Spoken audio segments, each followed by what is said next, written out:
Well, hello this evening, and I just wanted to give some thoughts about a meal I'm making, how to extend your budget. I'm sure a lot of you have bought canned peas, chicken, broccoli, cheese potato soup, or any soup that you enjoy.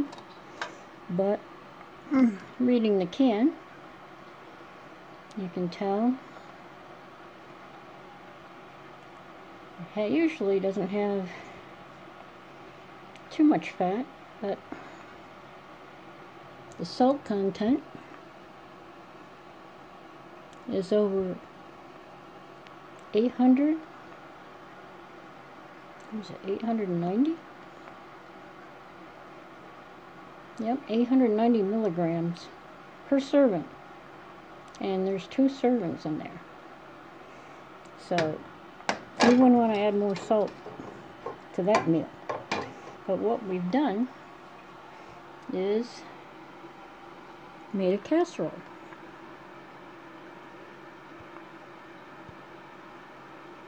And we added the peas,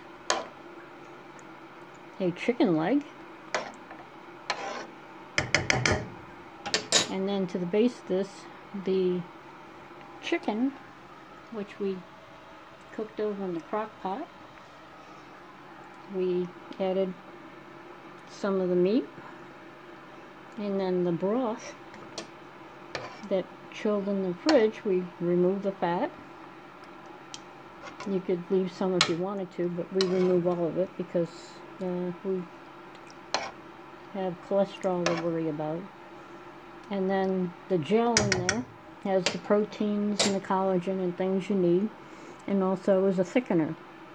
So to that we added sweet onion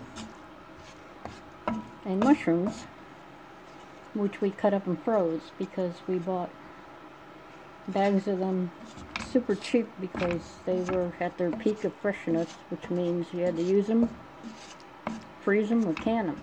So we cut them up and froze them, and then I take the cut mushrooms and onions and throw them together with a little bit of butter, saute them, and then we add that into our casserole. And we heat it all up. And if it's not thick enough to our liking, we can add a little bit of cornstarch mixed with water first so it doesn't lump. And that's cold water, not hot.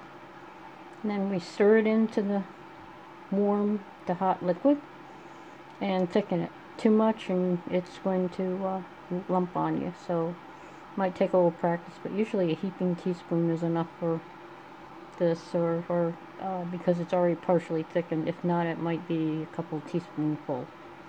So with practice comes better results.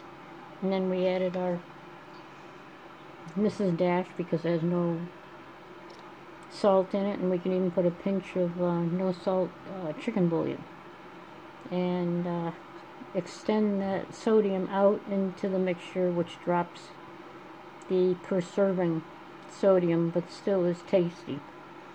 And you're still getting 250, maybe 300 milligrams of sodium. So when it's all done, heat it up. It'll make a nice dish for dinner for many people. And if you had to, you could still boil rice and pour it over rice or noodles if you had to.